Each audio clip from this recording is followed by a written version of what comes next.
ನೋಡಮ್ಮ, ನೀನು ಈ ಪರಿಸ್ಥಿತಿಗೆ ಯಾರು ಕಾರಣ ಅನ್ನೋದನ್ನ ಹೇಳು. ಮಿಕ್ಕಿದನ್ನು ನನ್ನ ಮಗ ರಾಮ್ ನೋಡ್ಕೋತಾನೆ. ನಿನ್ಗೇನೋ ಆಗದೆ ಇರೋ ಹಾಗೆ ನಾವು ನೋಡ್ಕೋತೀವಿ.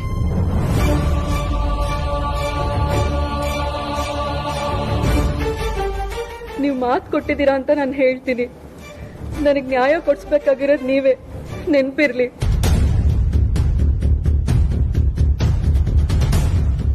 ನನ್ನ ಮೇಲೆ ಅತ್ಯಾಚಾರಕ್ಕೆ ಪ್ರಯತ್ನ ಪಟ್ಟಿದ್ದು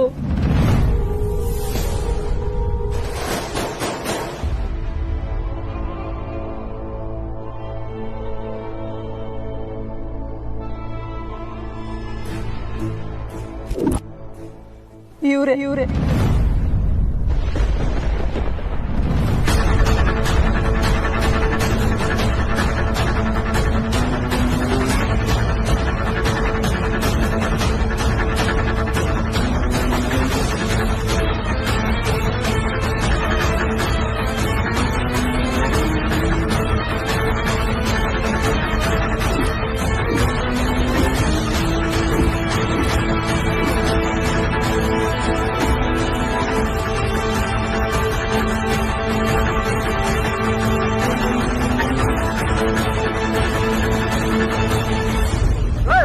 ಇಷ್ಟು ವಯಸ್ಸಾಗಿದೆ, ಹೆಣ್ಮಕ್ಳ ಮೇಲೆ ಕೈ ಮಾಡ್ತೀಯ?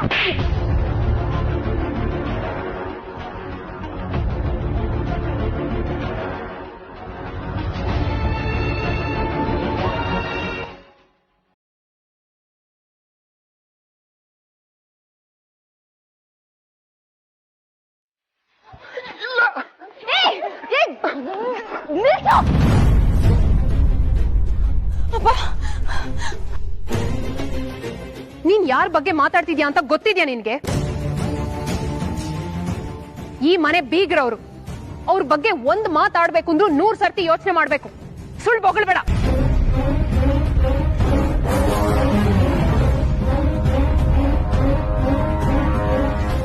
ನಮ್ಮನೆ ಪ್ರೋಗ್ರಾಮ್ ಹಾಳ್ ಮಾಡ್ಬೇಕು ಅಂತಾನೆ ಬಂದಿದ್ದಾರೆ ಅನ್ಸುತ್ತೆ ಅಕ್ಕ. ದೊಡ್ಡೋರ್ ಮನೆ ನೆಮ್ಮದಿ ಹಾಳ್ ಮಾಡೋದ್ರಲ್ಲಿ ಅದೇನೋ ಸಂತೋಷ ಇವ್ರುಗಳಿಗೆಲ್ಲ.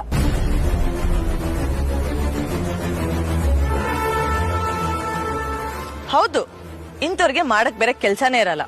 ಅತ್ಯಾಚಾರ ಅಂತ ಸುಳ್ಳು ಹೇಳ್ಕೊಂಡು ಬಂದ್ಬಿಡ್ತಾರೆ.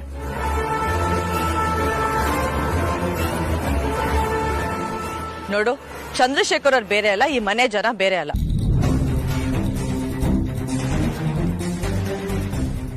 ಅವರು ನಮ್ ಫ್ಯಾಮಿಲಿಯವರೇ. ನಮ್ ಫ್ಯಾಮಿಲಿ ಬಗ್ಗೆ ಎಷ್ಟು ಕೆಟ್ಟದಾಗ ಆರೋಪ ಮಾಡ್ತಿದ್ಯಲ್ಲ, ಇನ್ನೊಂದ್ಸಲ ನೆನಪು ಮಾಡ್ಕೊಂಡು ಸರಿಯಾಗಿ ಹೇಳು. ನೀವ್ 1000 ಸಲ ಕೇಳಿದ್ರು ಸತ್ಯ ಬದಲಾಗಲ್ಲ. ಯಾಕೆ ಅಂಕಲ್ ನನ್ನ ಕಾಪಾಡಿದ್ರಿ? ನಾನ್ ಸಾಯ್ಬೇಕು. ನೋಡಮ್ಮ, ನನಗೂ 2 ಹೆಣ್ಮಕ್ಳಿದ್ದಾರೆ. ನೀನು ನನ್ನ ಮಗಳ ಥರಾನೇ. ನೋಡಮ್ಮ, ನಿನ್ ಸಮಸ್ಯೆ ಏನು ಅಂತ ನಾನು ಕೇಳಲ್ಲ. ಆದ್ರೆ ಜೀವನದಲ್ಲಿ ಅತ್ಯಂತ ಹೆಚ್ಚಿನ ಧೈರ್ಯ ಯಾವ ಕೆಲಸಕ್ಕೆ ಬೇಕು ಗೊತ್ತೇನಮ್ಮ? ಆತ್ಮಹತ್ಯೆಗೆ. ಸಾಯೋಕೆ ಬಳಸೋ ಧೈರ್ಯವನ್ನ ಜೀವನದಲ್ಲಿರೋ ಕಷ್ಟಗಳನ್ನು ಬಗೆಹರಿಸೋದಕ್ಕೆ ಉಪಯೋಗ ಮಾಡಿದ್ರೆ ಆತ್ಮಹತ್ಯೆ ಅನ್ನೋದೇ ಇರಲ್ಲಮ್ಮ. ಐ ಆಮ್ ಸಾರಿ ಅಂಕಲ್, ನನ್ನ ಕ್ಷಮಿಸಿ. ಈ ಟಫ್ ಮೂಮೆಂಟ್ ಅಲ್ಲಿ ಏನ್ ಮಾಡ್ಬೇಕು ಅಂತ ಗೊತ್ತಾಗ್ಲಿಲ್ಲ, ಅದಕ್ಕೆ ಈ ತರ ಮಾಡ್ಕೊಳಕ್ ಹೊಟ್ಟೋಗ್ಬಿಟ್ಟೆ. ನೋಡಮ್ಮ, ನೀನು ನನ್ನ ಮಗಳ ಥರ ಅಂತ ಹೇಳಿದ್ ನನಗೆ ಇಷ್ಟು ನೋವಾಗಬೇಕಾದ್ರೆ ನಿನ್ನನ್ನು ನಿಜವಾಗ್ಲೂ ಹೆತ್ತ ಅಪ್ಪ ಅಮ್ಮನಿಗೆ ಎಷ್ಟು ನೋವಾಗಬೇಡ ಯೋಚನೆ ಮಾಡಿದ್ಯಾ? ಈ ಯೋಚನೆ ಬಿಟ್ಬಿಡಮ್ಮ. ನಡಿ ಇಲ್ಲಿಂದ. ನೀವು ಹೋಗಿ ಅಂಕಲ್, ನಾನು ಫ್ರೆಶ್ ಅಪ್ ಆಗಿ ಬರ್ತೀನಿ. ಬರ್ತೀಯ ತಾನೆ? ಮತ್ತೆ ಇಲ್ಲ ಅಂಕಲ್, ನಾನು ಇದನ್ನು ಯಾರಿಗೂ ಹೇಳಲ್ಲಮ್ಮ.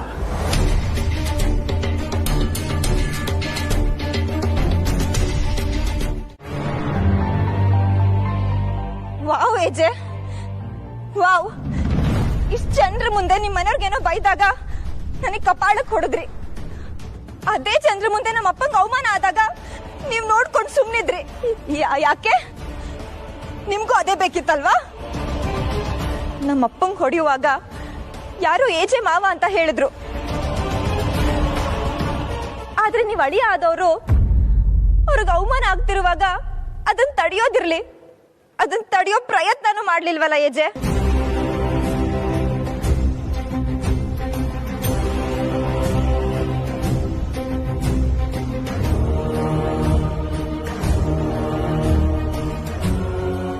ಯಾಕೆ ನಿಮ್ಗೂ ಅದೇ ಬೇಕಿತ್ತಲ್ವಾ? ನೀನು ಇನ್ನೊಂದು ಮಾತಾಡಿದ್ರು ಏನಿದು ಗಂಡ ಹೆಂಡತಿಗೆ ಜಗಳ ಆಗೋಯ್ತು.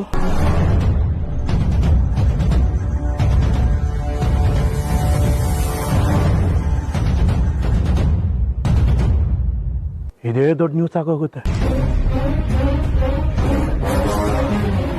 ನೋಡಿ, ನೀವ್ ಯಾರು ನಮಗ್ ಸಹಾಯ ಮಾಡೋದ್ ಬೇಡ. ಬಡವ ನೀನ್ ಮಡಗ್ದಂಗಿರೋ ಅಂತ ನಮ್ಗೆ ಅವಮಾನ ಆದ್ರು ನಾವು ಹೊರಟೋಗ್ತೀವಿ. ನನ್ ಮಗಳನ್ ಮೇಲೆ ಇನ್ನೊಂದ್ಸರಿ ನೀವು ಕೈ ಮಾಡ್ಬೇಡಿ. ನಿಮ್ ದಮ್ಮಯ್ಯ. ಬನ್ರಿ ಹೋಗೋಣ. ಅಮ್ಮ, ಒಂದ್ ನಿಮಿಷ. ಬಂದಿರೋ ಆರೋಪಕ್ಕಿಂತ ಇದು ನಿಜ ಅಂತ ನಂಬಿರೋ ಏಜೆ ಮನೆಯಲ್ಲಿ ನಂಗೆ ಉಸಿರಾಡಕ್ಕೂ ಸಾಧ್ಯ ಇಲ್ಲ.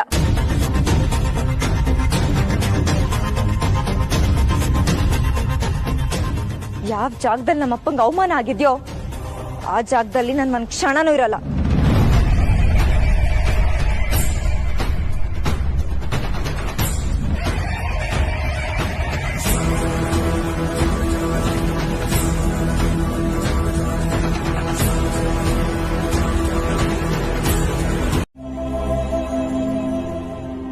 ಅಪ್ಪ ಇಲ್ಲೇ?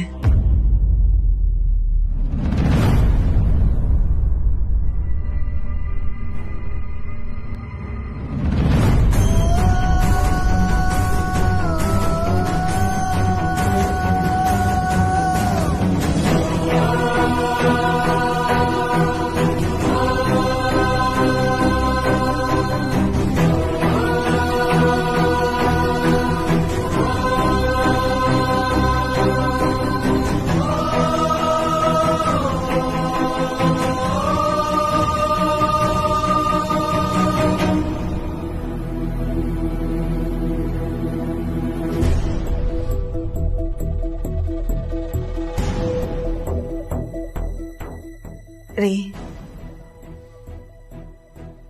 ಯಾಕ್ರಿ ಹೀಗ್ ಮಲಗಿದ್ದೀರಾ? ಕೆಳಗಡೆ ಇಳೀರಿ. ಜನ ನನ್ನನ್ನ ಪಾತಾಳ ಕೀಳಿಸ್ಬಿಟ್ಟಿದ್ದಾರೆ ಕೌಸಲ್ಯ. ಇನ್ನು ಎಲ್ಲಿಗೆ ಕೆಳಗಿಳಿಲಿ?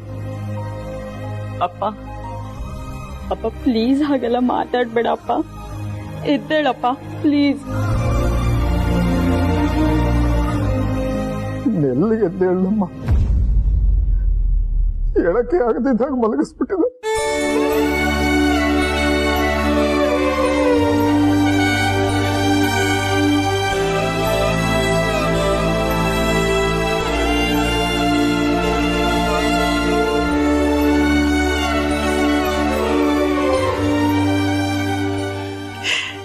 ರೀ, ಯಾಕ್ರಿ ಹೀಗೆಲ್ಲ ಮಾತಾಡ್ತೀರಾ?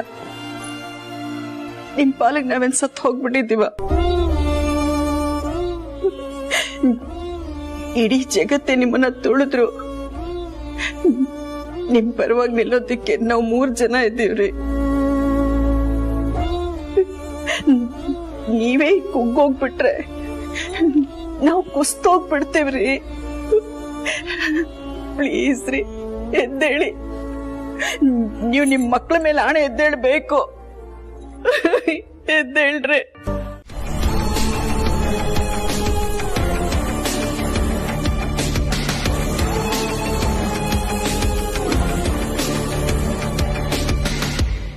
ಅಕ್ಕ, ಇದೇನಕ್ಕ ಇದು? ಇಷ್ಟು ಒಳ್ಳೆ ಕೆಲ್ಸ ಮಾಡಿ ಏನು ಗೊತ್ತೇ ಇಲ್ಲ ಅನ್ನೋ ಹಾಗೆ ಕೂತಿದ್ದೀರಾ?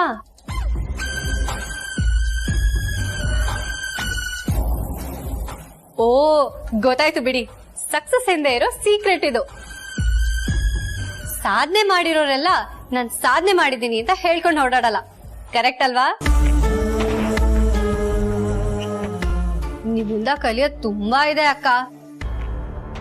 ನಾವು ಮಾಡೋ ಕೆಲ್ಸನ ಪರ್ಫೆಕ್ಟ್ ಆಗಿ ಮಾಡಿ ಅದಕ್ಕೆ ಸಕ್ಸಸ್ ಸಿಕ್ಕಿದ್ರೆ ಜನನೇ ಮಾತಾಡ್ಕೋತಾರೆ. ಅದಕ್ ಪರ್ಫೆಕ್ಟ್ ಎಕ್ಸಾಂಪಲ್ ನೀವೇ. ಸಾಕು, ಎಷ್ಟ್ ಹೊಗಳ್ತೀಯ? ಇದೇನಕ್ಕ ಹೀಗಂತಿದ್ದೀರಾ? ನೀವ್ ಮಾಡಿರೋದೇನ್ ಚಿಕ್ಕ ಸಾಧನೆನಾ? ಯಾರ ಮಾತು ನಮ್ದಿರೋ ಏಜೆ ಮುಂದೆ ಲೀಲಾ ಅವ್ರ ತಂದೆನ ವಿಲನ್ ಮಾಡಿದೀರಾ. ಅದನ್ನ ಏಜೆ ನಂಬೋ ಹಾಗೆ ಮಾಡಿದೀರಾ. ಎಲ್ಲಾ ವಿಷಯದಲ್ಲೂ ಅಳ್ದು ತೂಗಿ ಡಿಸಿಷನ್ ತಗೊಳ್ಳೋ ಏಜೆ ಲೀಲಾ ಕಪಾಳಕ್ ಬಾರ್ಸೋದಕ್ಕೆ ಟೈಮೇ ತಗೊಳ್ಳಿಲ್ಲ. ಹೊಡ್ತಾ ಕೊಟ್ಟಿದ್ ಕೈ ಏಜದೇ ಇರ್ಬೋದು, ಆದ್ರೆ ಅದ್ರ ಹಿಂದಿರೋ ಮಾಸ್ಟರ್ ಬ್ರೈನ್ ನಿಮ್ದೇ ಅಲ್ವಾ ಅಕ್ಕ? ಇಷ್ಟು ದಿನ ನಮ್ ಫೇಲ್ಯೂರ್ ನೋಡಿ ನೋಡಿ ಆ ಲೀಲಾ ಮನೆ ಬಿಟ್ಟು ಹೊರಗಡೆ ಹೋಗೋದಕ್ ಚಾನ್ಸೇ ಇಲ್ಲ ಅಂತ ಅನ್ಕೊಂಡಿದ್ದೆ. ಆದ್ರೆ ನೀವು ಸೈಲೆಂಟ್ ಆಗಿದ್ಕೊಂಡೆ ಎಲ್ಲಾ ಕೆಲ್ಸ ಮಾಡ್ಬಿಟ್ರಿ.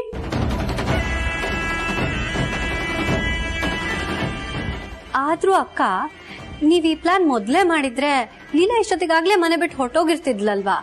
ಯಾಕೆ ಹೀಗ್ ಮಾಡಿದ್ರಿ? ಟೈಮ್. ಯಾಕಮ್ಮ ಈ ತರ ಕೊರಗ್ತಿದ್ಯಾ? ಚುಕ್ಕಿ, ನೀನಾದ್ರೂ ಹೇಳ್ಬೇಕು ತಾನೆ ಅಮ್ಮಂಗೆ. ನಂಗೂ ಯಾಕೋ ಕತ್ಲೆನೆ ಇಷ್ಟ ಆಗ್ಬಿಟ್ಟಿದೆ ಅಕ್ಕ.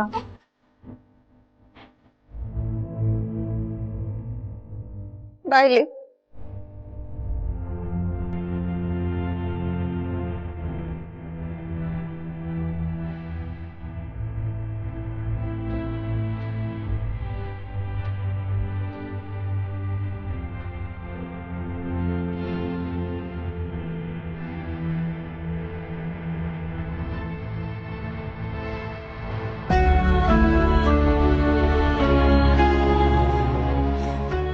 ಅಮ್ಮ, ಆಗಿದ್ದಾಯ್ತು ಅಂತಾನು ಹೇಳೋದಕ್ಕಾಗಲ್ಲ, ಆಗಿರೋದ್ನ ಮರ್ತ್ಬಿಡಿ ಅಂತಾನು ಹೇಳೋದಕ್ಕಾಗಲ್ಲ.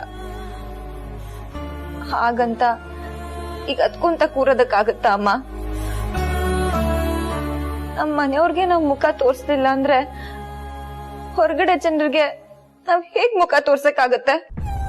ಅವ್ರ ಮನೆ ಕಾಲಿಡ್ಬೇಕಾದ್ರೆ ಅಷ್ಟು ಚೆನ್ನಾಗಿ ಕರ್ಕೊಂಡ್ರು. ಹೊರಟು ಬರ್ಬೇಕಾದ್ರೆ ನಿಮ್ಮಪ್ಪ ಯಾರಿಗೂ ಮುಖ ತೋರಿಸದೆ ತಲೆ ತಗ್ಗಿಸ್ಕೊಂಡು ಬಂದ್ರು. ಇದನ್ನೆಲ್ಲ ನೋಡಿ ಹೇಗೆ ಸುಮ್ಮನೆ ಇರಕ್ ಸಾಧ್ಯ? ಅಮ್ಮ, ಅಪ್ಪಂಗೆ ನಾವ್ ಧೈರ್ಯ ಹೇಳ್ಬೇಕು. ನಾವೇ ಹೀಗ್ ಮಾಡಿದ್ರೆ ಅವ್ರ ಗತಿ ಏನಾಗ್ಬಾರ್ದು.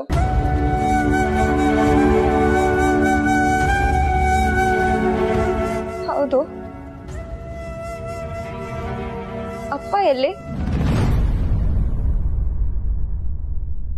ಅವಾಗ ರೂಮ್ಗೆ ಹೋಗಿ ಸೇರ್ಕೊಂಡವ್ರು ಇನ್ನೂ ಹೊರಗೆ ಬಂದಿಲ್ಲ ಅಕ್ಕ. ಏನು, ಅಪ್ಪ ರೂಮ್ ಅಲ್ಲಿದ್ದಾರ? ಅವ್ರೊಬ್ರನ್ನ ಯಾಕೆ ಬಿಟ್ರಿ? ಮೊದ್ಲೇ ಸೂಕ್ಷ್ಮ ಅವರು, ಏನಾದ್ರೂ ಹೆಚ್ಚು ಕಮ್ಮಿ.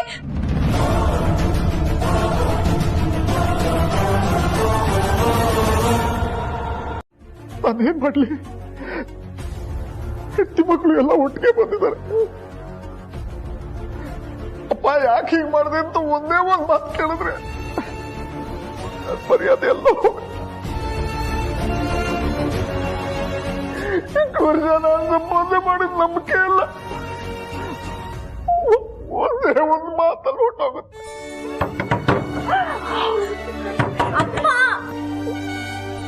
ಮನೆಯವ್ರನ್ನೇ ಎದುರಿಸಕ್ಕಾಗದಿರೋ ನಾನು ಇಂದು ಸಮಾಜನ ಎದುರಿಸಕ್ ಹೇಗಾಗುತ್ತೆ? ಅವ್ರು ಕೇಳೋ ಪ್ರಶ್ನೆಗಳಿಗೆ ಉತ್ತರ ಕೊಡಕ್ ಹೇಗಾಗುತ್ತೆ? ಇಲ್ಲ, ನಾನು ಬದುಕಿದ್ದು ಏನು ಪ್ರಯತ್ನ ಇಲ್ಲ. ನಾ ಬದುಕಿರ್ಬಾರ್ದು.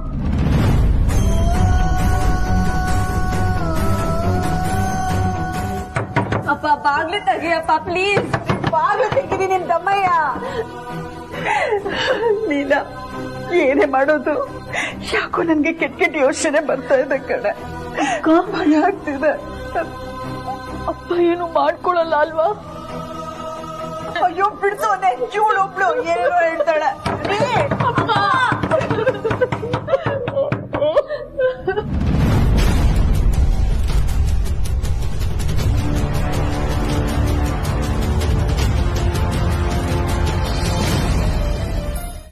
ನೋಡಿದ ಜನ ಯಾರ್ ಹೆಣ ಎತ್ತುತ್ತಾರೆ ಅಂತ ಗೊತ್ತಾಗುತ್ತೆ. ಅಕ್ಕ, ಏನ್ ಮಾತಾಡ್ತಿದ್ಯಾ ನೀನು? ಇನ್ನೇನ್ ಹೇಳಿ, ಅಪ್ಪ ಒಳಗಡೆ ಸಾಯಕ್ ಹೋಗಿದ್ದಾರೆ. ಅವ್ರು ದೊಡ್ಡವರಲ್ವಾ, ನಮ್ಮ ಮಾತು ಯಾಕೆ ಕೇಳ್ತಾರೆ? ಅವರೇ ಹೋದ್ಮೇಲೆ ನಾವ್ ಯಾಕಿರ್ಬೇಕು? ಇಷ್ಟ ದಿನ ಸಂಪಾದನೆ ಮಾಡಿದ ಮರ್ಯಾದೆ ಎಲ್ಲ ನಮ್ ಜೊತೆನೆ ಸುಟ್ ಬೂದಿ ಆಗ್ಲಿ.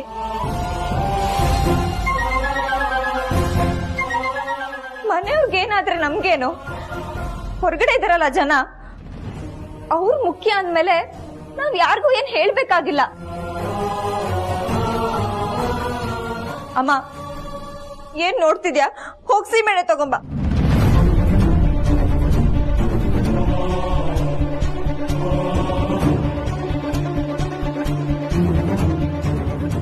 ಸರಿ ಕಡೆ, ಇವತ್ತೇ ನಮ್ಮನೆ ಕೊನೆ ಆಗ್ಬೇಕು ಅಂತ ನಮ್ಮ ಹಣೆಯಲ್ಲಿ ಬರ್ತಿದ್ರೆ ಅದನ್ನ ಯಾರು ತಪ್ಸಕ್ಕಾಗಲ್ಲ.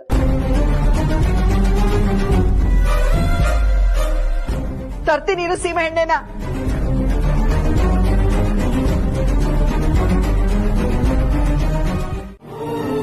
ನನ್ ಗಂಡ ಏನು ಅಂತ ನನ್ಗೂ ಗೊತ್ತು.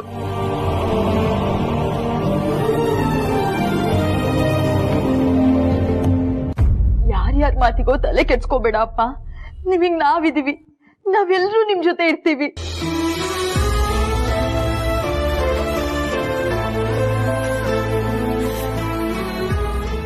ನೀನ್ ಆತರ ಪಟ್ಟು ತಪ್ಪು ಮಾಡಿದ್ರೆ ನೀನ್ ತಪ್ಪು ಮಾಡಿದೆ ಅಂತ ಪ್ರೂವ್ ಆಗುತ್ತೆ ಅಪ್ಪ. ಇಲ್ಲ, ನಮ್ಮಪ್ಪ ಯಾವತ್ತೂ ತಪ್ಪು ಮಾಡಲ್ಲ.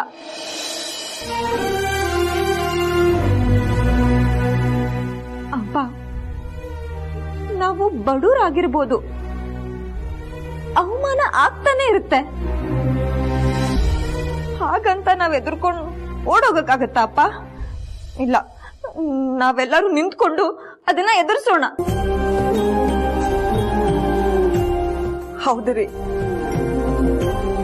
ಕೊನೆವರೆಗೂ ನಾವೆಲ್ಲರೂ ನಿಮ್ ಜೊತೆನಲ್ಲಿರ್ತೀವಿ. ಇಂಥ 100 ಅವಮಾನಗಳಾಗ್ಲಿ ನಾವ್ ಯಾವತ್ತೂ ನಿಮ್ಮನ್ನ ಬಿಟ್ಕೊಡಲ್ಲ. ನಿಮ್ಮನ್ನ ಬಿಟ್ಕೊಡಲ್ಲ ರೀ.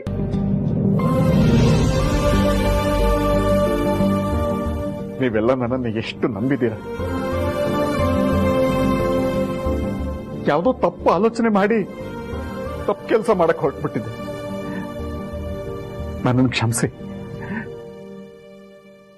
ಇನ್ಯಾವತ್ತೂ ಹಾಗೆ ಮಾಡಲ್ಲ.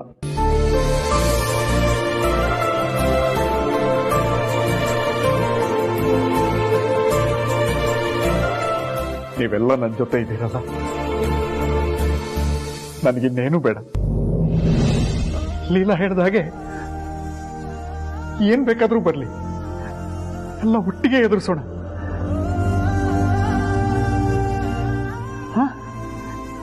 ಒಟ್ಟಿಗೆ ಎದುರಿಸೋಣ. ಇದು ನಮ್ಮಪ್ಪ ಅಂದ್ರೆ.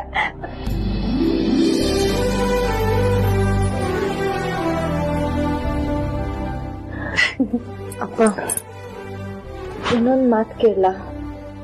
ಕೇಳಮ್ಮ. ನೀನ್ ಯಾವತ್ತೂ ನಮ್ಮನ್ನ ಈ ರೀತಿ ಅವಾಯ್ಡ್ ಮಾಡ್ಬೇಡ. ಬೇಕಿದ್ರೆ 1-2 ಡೇಟ್ ಹೊಡೆದ್ಬಿಡು. ಆದ್ರೆ ನಮ್ಮಿಂದ ದೂರ ಆಗಿ ನಮ್ಮನ್ನ ಈ ರೀತಿ ದೂರ ತಳ್ಬೇಡ ಅಪ್ಪ. ಇಲ್ಲ ಮರಿ,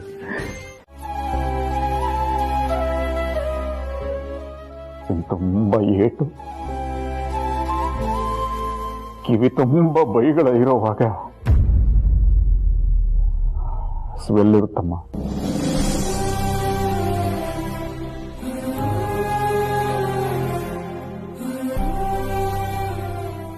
ಮನಸ್ಸಿಗೆ ತುಂಬಾ ನೋವಾಗಿದೆ ಕಣೋ. ಹೊಟ್ಟೆ ತಾನಾಗೆ ತುಂಬಿಡುತ್ತೆ. ನನಗೆ ಹಸುವಿಲ್ಲಮ್ಮ.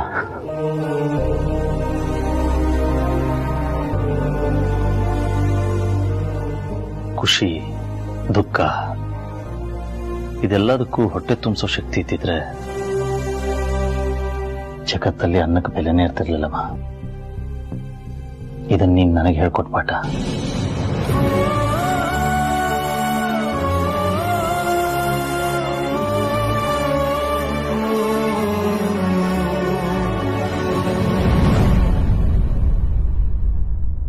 ನನ್ ಸೊಸೆ ಈ ಮನೆನೇ ಬೇಡ ಅಂತ ಹೋಗ್ಬಿಟ್ಟಿರೋವಾಗ ಕಣ್ಣೀರ್ ಹಾಕೊಂಡು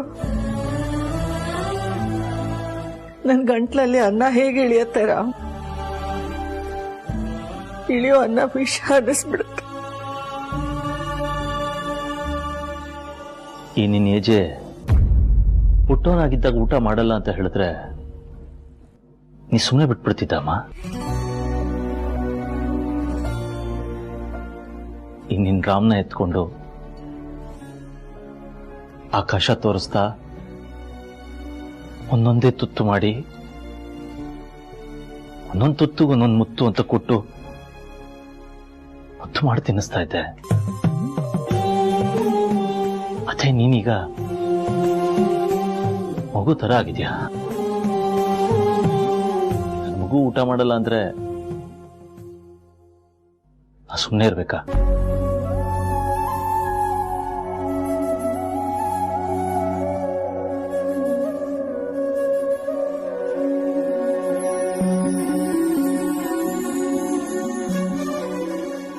ನನಗೋಸ್ಕರ ಇರೋದ್ರ ತಿನ್ನಮ್ಮ.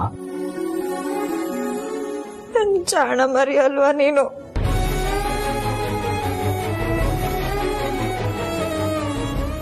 ನನ್ನ ಅಪ್ಪ ಅಲ್ವಾ ನೀನು?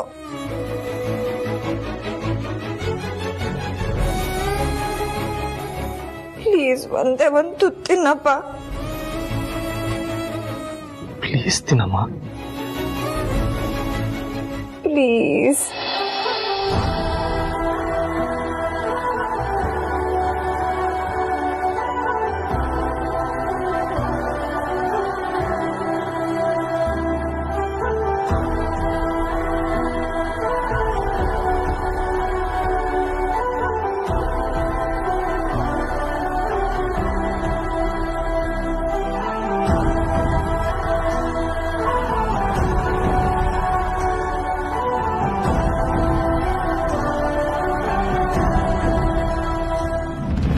ಇನ್ನು ಒಂದೇ ಒಂದು ತುತ್ತು.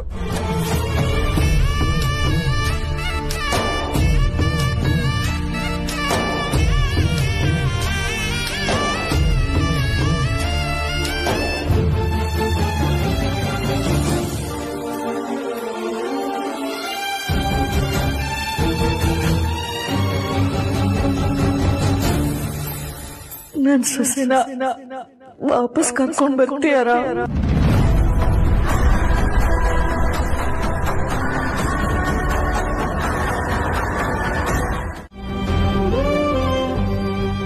ಅಪ್ಪ, ಯಾಕಪ್ಪ ಅಷ್ಟೊಂದು ತಲೆ ಹಚ್ಕೊಂಡಿದ್ಯಾ? ಹೀಗಾದ್ರೆ ನಿನ್ನ ಆರೋಗ್ಯ ಏನಾಗ್ಬೇಡ ಹೇಳು.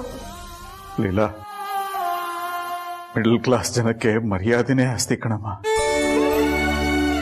ಯಾರಾದ್ರೂ ಒಂದ್ ಸ್ವಲ್ಪ ಜೋರಾಗಿ ನಮ್ಮ ಹೆಸರು ಕರೆದ್ರು ಹೆದರ್ಕೊಳ್ಳೋ ಜನ ನಾವು. ನಮಗೇನಾಗುತ್ತೆ ಅನ್ನೋದಕ್ಕಿಂತ ನಮ್ಮ ಮನೆಗೇನಾದ್ರೂ ಆದ್ರೆ ಅನ್ನೋ ಭಯ ಕಾಡುತ್ತೆ ನಮ್ಮನ್ನ. ಅಂಥದ್ರಲ್ಲಿ ಇಷ್ಟೆಲ್ಲ ಆದ್ಮೇಲೆ ನೆಮ್ಮದಿಯಾಗಿರೋದಕ್ಕೆ ಹೇಗಮ್ಮ ಸಾಧ್ಯ? ಅಪ್ಪ, ನೀನೇ ಹೇಳ್ದೆ ತಾನೆ ಫ್ಯಾಮಿಲಿ ಮುಖ್ಯ ಅಂತ. ಹಾಗಿರುವಾಗ ಹೊರಗಡೆ ಜನ ಮಾತಿಗೆ ಯಾಕಪ್ಪ ಕಿವಿ ಕೊಡ್ತೀಯಾ? ನಾವೆಲ್ಲ ನಿನ್ನ ನಂಬಿದೀವಿ, ಅಷ್ಟ್ ಸಾಕಲ್ವಾ ನಿಂಗೆ? ಬೇರೆ ವಿಷಯ ಎಲ್ಲ ತಲೆಯಿಂದ ತೆಗ್ದಾಕು. ನೋಡಮ್ಮ, ದೊಡ್ಡವರು ತಪ್ಪು ಮಾಡಿದ್ರೆ ಹಣಬಲದಿಂದ ಮುಚ್ಚಾಕ್ತಾರೆ. ತಪ್ಪು ಮಾಡಿದ್ರು ಅವ್ರ ಜೊತೆ ನಿಂತ್ಕೊಳ್ಳುವಂತ ಜನಬಲನೂ ಅವ್ರ ಹತ್ರ ಇರುತ್ತೆ. ಆದ್ರೆ ನಮ್ಮಂಥವ್ರು ತಪ್ಪು ಮಾಡದೆ ಅನುಭವಿಸೋದಿದೆ ಅಲ್ಲ, ಅದು ನರಕ ಕನ್ನ, ನರಕ.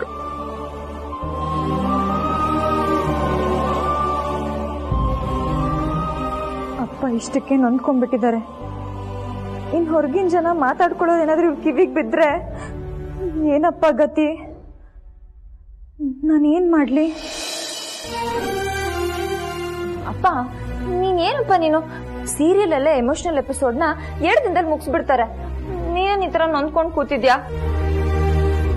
ಏನಪ್ಪ ನೀನು ಮಾತಿದ್ರೆ ಮಿಡಲ್ ಕ್ಲಾಸು ಅಂತ್ಯ. ನಮ್ಮಂತವ್ರಿಗೆ ನೋವು ಮಿಡಲ್ ಅಲ್ಲೇ ಇರ್ಬೇಕು ಅಪ್ಪ, ಅಪ್ಪರ್ ಕ್ಲಾಸಿಗೆ ಹೋಗ್ಬಾರ್ದು.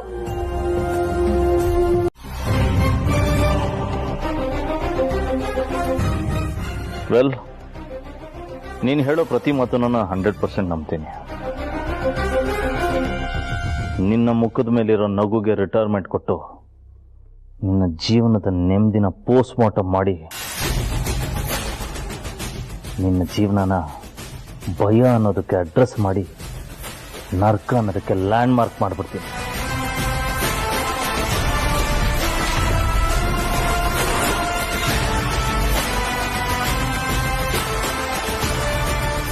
ನೀರು ಬೇಕಾ?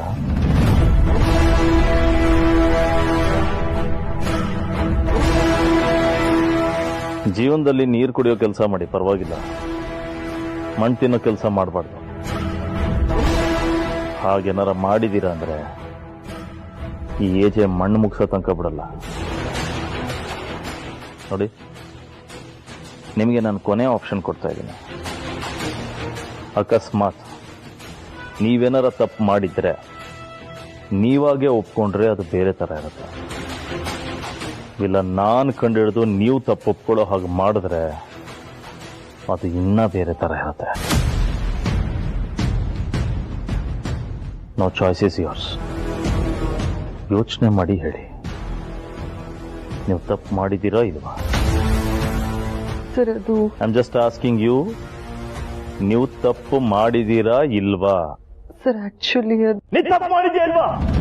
ಮಾಡಿದ್ದೀನಿ ಸರ್, ಮಾಡಿದ್ದೀನಿ.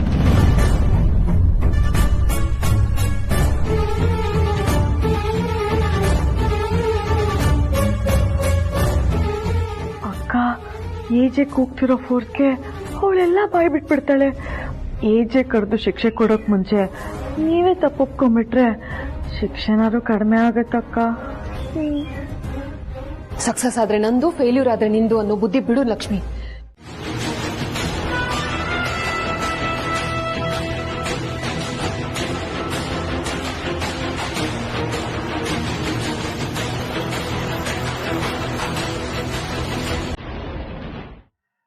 ನಮ್ಮಂಥವ್ರಿಗೆ ನೋವಾದಾಗ ಯೋಚನೆ ಮಾಡಕ್ಕೂ ಟೈಮ್ ಇರಲ್ಲಮ್ಮ.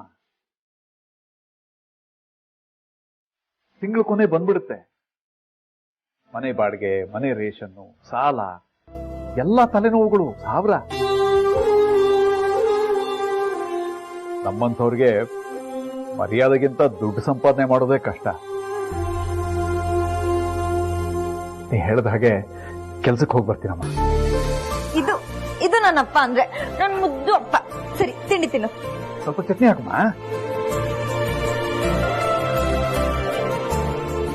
ಅಮ್ಮ ನಿಂಗೆ? ಬೇಡಮ್ಮ, ಬೇಡ.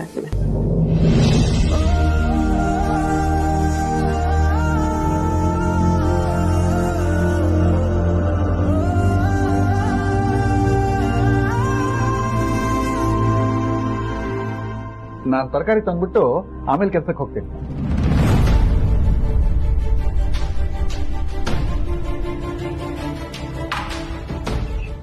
ಅಮ್ಮ, ಅದು ಹೊರಗಡೆ ಅಕ್ಕಪಕ್ಕದ ಮನೆಯವರು ರಣ ಹದ್ದುಗಳ ತರ ಕಾಯ್ಕೊಂಡು ಕೂತಿದ್ದಾರೆ.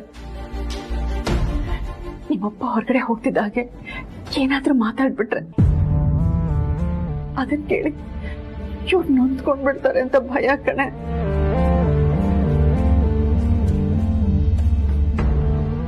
ಅಪ್ಪ, ಕೆಲ್ಸಕ್ಕೆ ರಜಾ ಹಾಕ್ಬೋದಲ್ಲ? ಒಂದ್ ಸ್ವಲ್ಪ ದಿನ ಆರಾಮಾಗಿರ್ಬೋದಲ್ವಾ? ಹೌದ್ರಿ, ರಿಟೈರ್ ಆಗೋ ಟೈಮಲ್ಲಿ ನಮ್ಮ ಹತ್ರ ಉಳಿದಿರೋ ರಜಕ್ಕೆಲ್ಲ ದುಡ್ಡು ಕೊಡ್ತಾರೆ ಕಣೆ.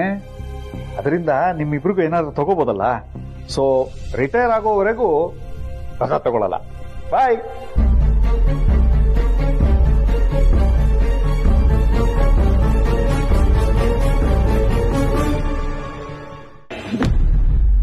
ಹೇಳು, ಯಾಕೆ ಹೀಗೆ ಮಾಡ್ದೆ? ನಾನು ತಪ್ಪು ಮಾಡ್ಬಿಟ್ಟೆ ಸರ್, ನನ್ನ ಕ್ಷಮಿಸ್ಬಿಡಿ. ಮನೇಲಿ ತುಂಬಾ ಕಷ್ಟ ಇತ್ತು, ಅದಕ್ಕೆ ನಿಮ್ಮಂತ ಶ್ರೀಮಂತರ ಮನೆಗೆ ಬಂದು ನನ್ನ ಮೇಲೆ ಬಲಾತ್ಕಾರದ ಪ್ರಯತ್ನ ಆಗಿದೆ ಅಂತ ನಾಟಕ ಮಾಡಿ ಕೇಸ್ ಹಾಕ್ತೀನಿ ಅಂತ ಹೆದರಿಸಿದ್ರೆ ನನಗೆ ಸ್ವಲ್ಪ ದುಡ್ಡು ಸಿಗುತ್ತೆ ಅಂತ ಈ ತರ ಮಾಡ್ಬಿಟ್ಟೆ ಸರ್. ದಯವಿಟ್ಟು ನನ್ನ ಕ್ಷಮಿಸ್ಬಿಡಿ.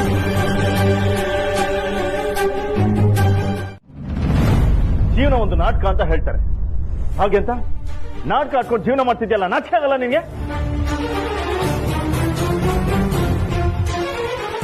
ನಿನ್ ಜಾಗದಲ್ಲಿ ಅವನಾರ ಗಂಡ್ಸಿದ್ದಿದ್ರೆ ಇಡೀ ಜೀವನ ನಾನು ಗಂಡ್ಸು ಅಂತ ನಾಟಕ ಆಡ್ಕೊಂಡು ಓಡಾಡ್ಬೇಕು, ಹಾಗೆ ಮಾಡ್ತಿದ್ದೆ. ನಿನ್ನ ಅದೃಷ್ಟ ನೀನ್ ಹೆಂಗ್ಸಾಗಿದ್ಯಾ? ಅಕ್ಕ ಅಲ್ಲಿ ಏನ್ ನಡೀತಿದೆ ಅಕ್ಕ? ಅವಳೆಲ್ಲಾನು ಬಾಯಿ ಬಿಟ್ಟಿದ್ದಾಳೆ ಅಂದ್ಮೇಲೆ ನಿಮ್ಮನ್ನ ಇಷ್ಟಿಗಾಗ್ಲೇ ಕರೆದು ಪನಿಷ್ಮೆಂಟ್ ಕೊಡ್ಬೇಕಿತ್ತಲ್ವಾ? ಯಾಕೆ ಕರ್ದಿಲ್ಲ? ದುರ್ಗಾ,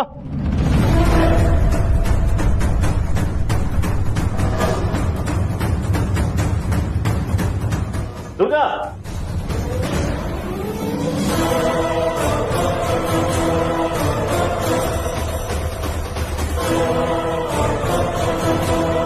ದುರ್ಗಾ,